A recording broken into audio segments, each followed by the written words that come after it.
Teachers in both public and private schools are adopting cutting-edge technologies more frequently as education systems continue to change in order to improve the teaching and learning assessment process. These technologies offer more effective, individualized, internalizing way to assess students' performance, example including interactive simulation, AI-powered grading system, and online assessment platform. The purpose of this interview is to evaluate teachers' viewpoints and experience with implementing cutting-edge technologies in the classroom.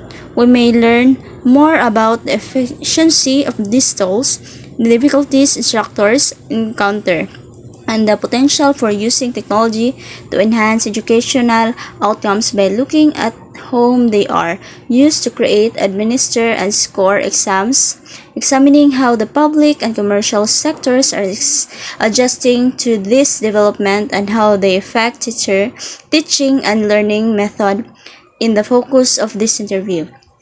So let's start.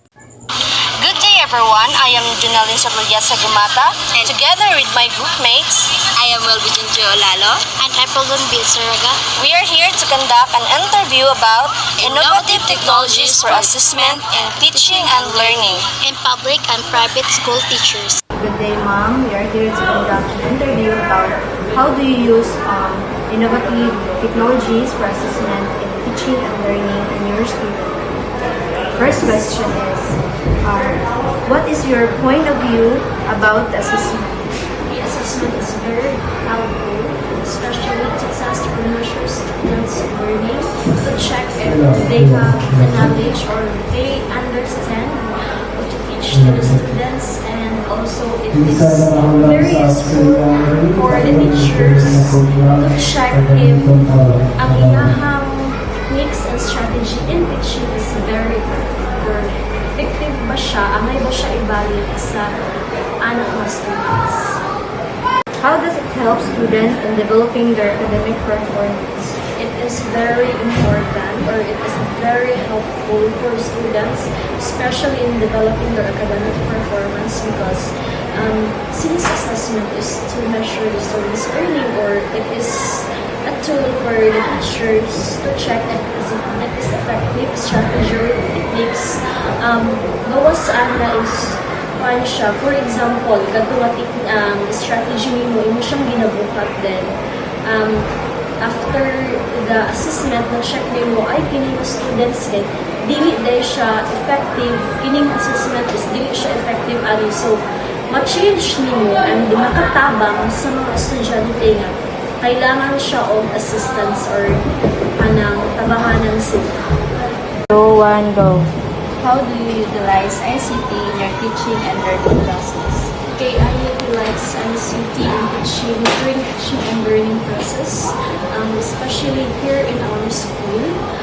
We have a school that is very hands-on on technology, especially at this time that we are in this modern era.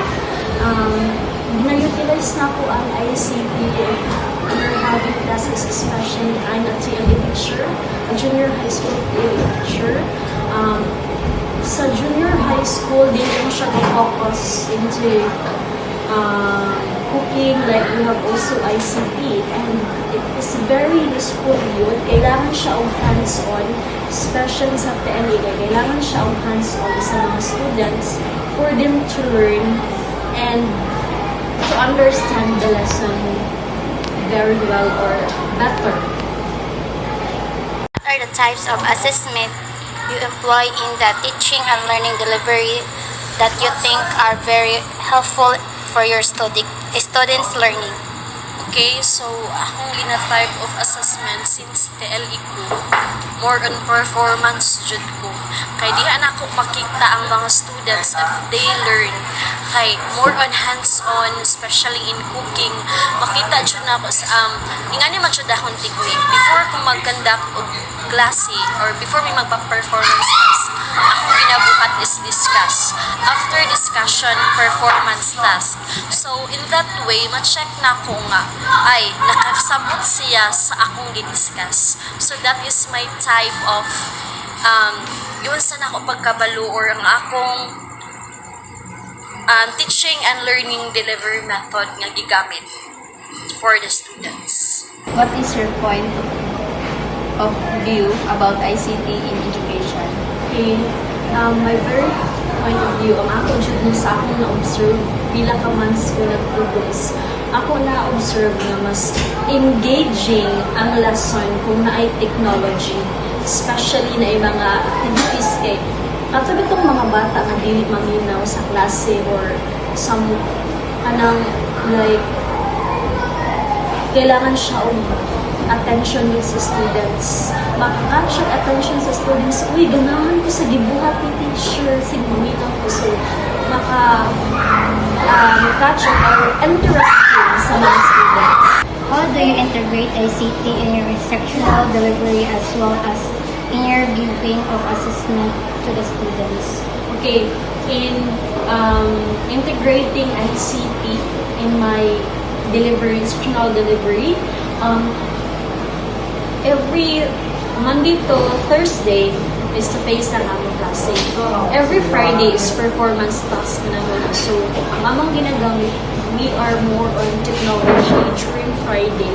Bangag na sila sa ilang kalay, maka-access sila sa mga task using technology, especially this time na murag kinahanglan jud na kabalo or expose ang students sa technology for them to learn and makuha nila nga makaka-catch up sila sa lesson. Especially we have asynchronous and synchronous classes.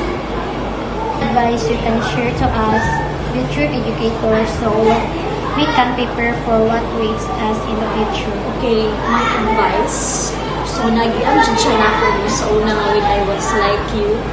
Kay, dapat kay sabay ka sa panahon o sa unsay active or nindot na gamiton nga technology websites kay kanang dapat active ka or nandili ka magpaiwit ba kay kuan manggod this time ang students grabe kayo kakuan sa technology niya lain pud kayo nga mas nakahibalo pang students mo gamit anang technology kaysa sa imo nga ikaw teacher, so you should step ahead your students, especially in technology.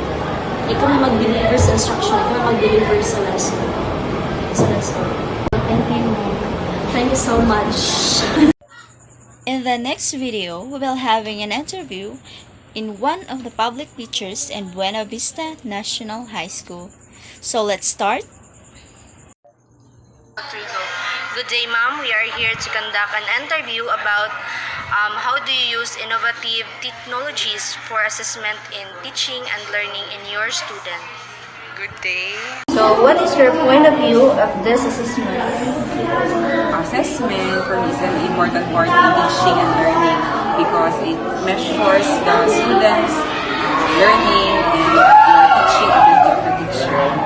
So, next question is, how does it help students in developing their academic performance? It will serve as a basis for them how to create ways to improve their academic or their performance in school. How do you utilize ICT in your teaching and learning process? By using gadgets, using television, using PPT, and some of the students are engaging into like interview online and using social media. What are the types of assessment you employ in the teaching and learning delivery that you think are very helpful for students' learning? We have two types, formative and summative. So formative during our classes, we have formative assessments, we conduct formative, and every after 2 to 3 lessons, we conduct summative assessment. What is your point of view about ICT education? ICT is important because especially the generation of our students today, they are more integrated into technology and gadgets. How do you integrate ICT in your instructional delivery as well as your giving of assessment to students? For experience, so I use gadgets to conduct assessments like using the television to present the questions instead of in a written form, and also by using the Google Drive for the submission of their projects. What advice can you share to us future educators so can prepare for what ways us in the future? I think one way I can advise is to familiarize the technology, because students nowadays are more integrated into the technology. So as a teacher, we should be flexible in dealing with our students. For your time. You're welcome. In overall responses of both public and private school teachers, they gave a better understanding of us, the interviewers, how to handle and cope up in the teaching process and delivery in all students. Especially in this generation, which is digitalized technology in teaching students how to be good and better in educational process of their school.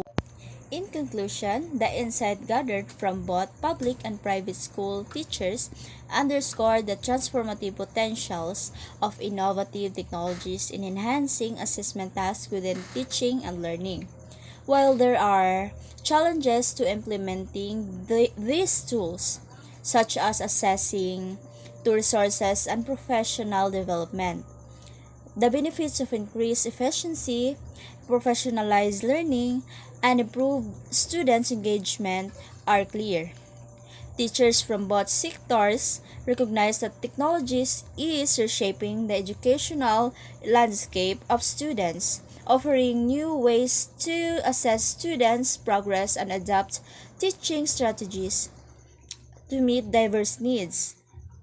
Moving forward, so continuous support training and collaboration will be essential in fully harness the power of these technologies to create more dynamic and effective learning environment for students. That's all. Thank you.